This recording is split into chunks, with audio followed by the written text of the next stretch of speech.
जय श्री राम दोस्तों।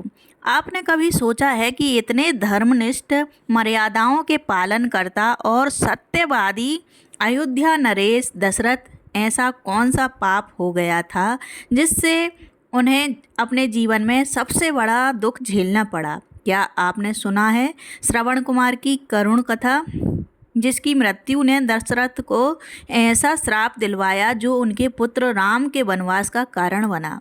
क्या ये सिर्फ एक संयोग था या कोई पूर्व नियोजित कर्मों का फल? दोस्तों, आज हम आपको लेकर चलेंगे एक ऐसे मोड़ पर जहां धर्म, करुणा, अंधकार और अनजाने में पाप की कथा गूंजती है।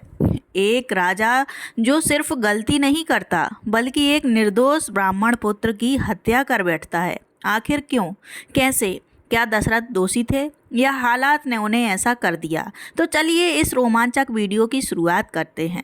बहुत समय पहले की बात है। गंगा के तट पर एक छोटा सा गांव था जहां एक अत्यंत विनम्र और सेवा भाव से भरा युवक रहता था। नाम था श्रवण कुमार। वह कोई राजा नहीं था, ना ही कोई योद्धा, लेकिन उसके अंदर थी एक ऐसी शक्ति जो शायद उस युग के किसी भी वीर में नहीं थी। माता पिता की सेवा की शक्ति। उसके माता पिता अंधे थे, वृद्ध थे, असहाय थे, लेकिन उनके जीवन का सहारा था सिर्फ एक ही, उनका पुत्र श्रवण। वो अपने माता पिता को कंधों पर कांवड़ की तरह उठाकर तीर्थ यात्रा पर ले जा रहा था। गर्मियों की तपती धूप, उबड़ खाबड़ रास्ते और जंगलों की कठिनाइयाँ श्रवण के संकल्पों को नहीं रोक सकीं। उसे सिर्फ एक ही इच्छा थी, अपने माता पिता को जीते जी चारों धाम के दर्शन कराना। लेकिन वो नहीं जानता था कि उसका जीवन अब एक ऐसी दिशा लेने वाला है जिससे एक युग बदल जाएगा। उधर अयोध्या में महाराज दशरथ अपने युवा दिनों में शिकार पर निकलते थे। वे अत्यंत निपुण धनुर्धर थे और उनकी एक विशेष कला थी, शब्द भेद बाण। यानी वे केवल आवाज़ सुनकर निशाना साध लेते थे। यही कला उन्हें गर्व और प्रतिष्ठा दिलाती थी। एक दिन वे शिकार के लिए गहरे जंगलों में पहुँचे। संध्या का समय था, चारों ओर सन्नाटा छाया हुआ था। तभी उन्हें किसी जलाशय के पास से पानी भरने की आवाज़ सुनाई दी। दशरथ को लगा कोई हिरण या जंगली जानवर पानी पी रहा है। उन्होंने बिना देखे ही अपनी धनुष पर बाण चढ़ाया और आवाज़ की दिशा में छोड़ दिया। बाण चला और फिर हवा में सन्नाटा टूटता है एक कराहती आवाज़ से, हाय मैं मारा गया।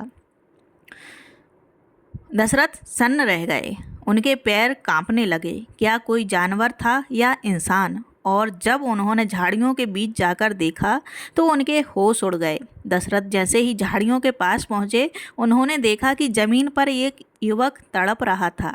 उसके शरीर में बाण गड़ा हुआ था और वह खून से लथपथ पड़ा था। वो कोई जानवर नहीं था, वो था एक निर्दोष इंसान, श्रवण कुमार। उसके पास रखा था एक लकड़ी का कांवड़ जिसमें दोनों ओर से बंधे 2 मटके थे और वहीं कुछ दूरी पर 2 वृद्ध अंधे माता पिता बैठे थे जिन्हें कुछ भी दिखाई नहीं दे रहा था। श्रवण की आंखों से आंसू बह रहे थे पर होठों पर कोई शिकायत नहीं थी। उसने टूटती सांसों में कहा, राजन, आपने मुझ पर बाण चलाया, लेकिन मेरे माता पिता प्यासे हैं, कृपया उन्हें पानी पहुंचा दीजिए। दशरथ पत्थर की तरह जड़ हो गए, उनकी आंखें भर आईं, दिल कांप उठा।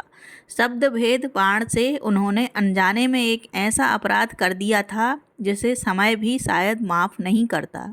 दशरथ का दिल बोझ से दब चुका था। उन्होंने कांपते हाथों से श्रवण कुमार के शव को उठाया और कांवड़ के मटकों में पानी भरकर उसके माता पिता के पास पहुँचे। वो दोनों वृद्ध अंधे थे, लेकिन उनका चेहरा बेटे की प्रतीक्षा में दमक रहा था। जैसे ही दशरथ उनके पास पहुँचे, माता पिता ने पूछा, बेटा तू इतनी देर कहाँ रह गया? तेरा स्पर्श क्यों नहीं महसूस हो रहा? दशरथ का गला रूंध गया। उन्होंने कांपते स्वर में सच बताया, मुझे क्षमा कीजिए, मैंने अनजाने में आपके पुत्र को शब्दभेद बाण से मार डाला। ये सुनते ही बूढ़े माता पिता पर जैसे आसमान टूट पड़ा। माँ तो वहीं बेहोश होकर गिर पड़ी और पिता ने कांपते स्वर में कहा, राजन, तूने हमारा सब कुछ छीन लिया, लेकिन एक श्राप हमसे भी सुन ले। उस क्षण जो श्राप दशरथ को मिला उसने उनके भाग्य में ऐसा अंधकार लिखा जो आगे चलकर एक युग को बदल देगा। श्रवण कुमार के अंधे पिता का क्रोध अब शब्दों में फूट पड़ा।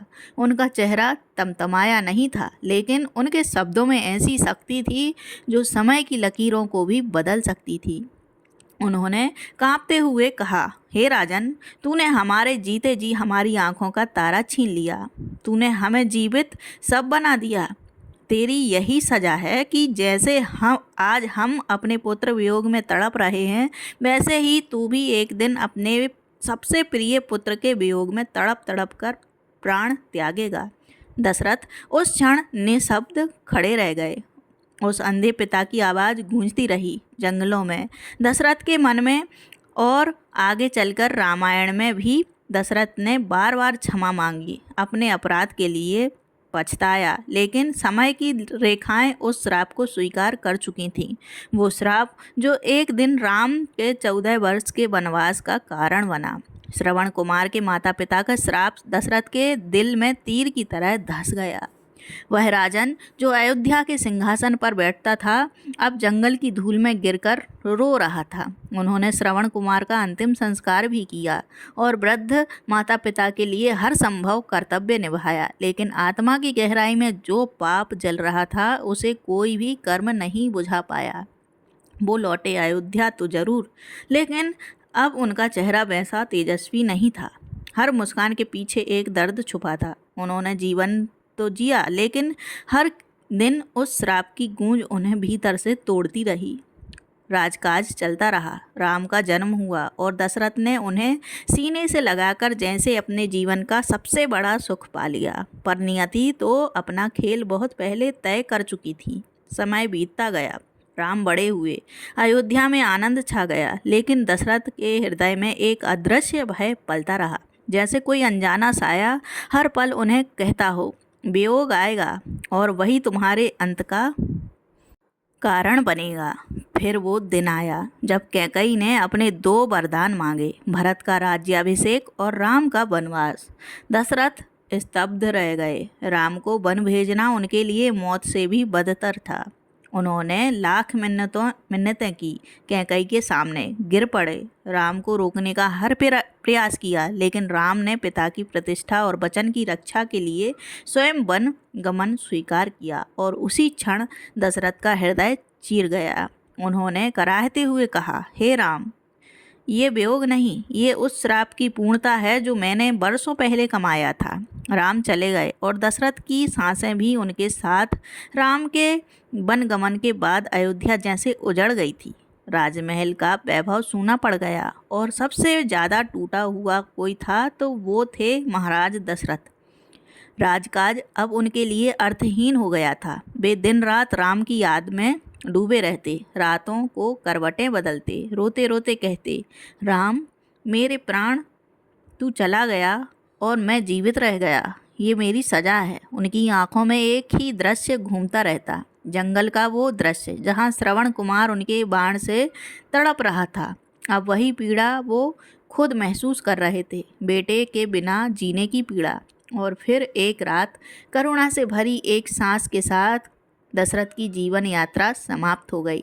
श्रवण के पिता का श्राप अब पूर्ण हो चुका था। ये सिर्फ एक राजा की मृत्यु नहीं थी, ये उस पाप की परिणति थी जो अनजाने में हुआ था, पर समय ने उसे कभी भुलाया नहीं। दोस्तों, यह कहानी सिर्फ एक राजा की गलती या एक युवक की मृत्यु की नहीं है। यह है कर्म और परिणाम की अनिवार्य कड़ी की कहानी।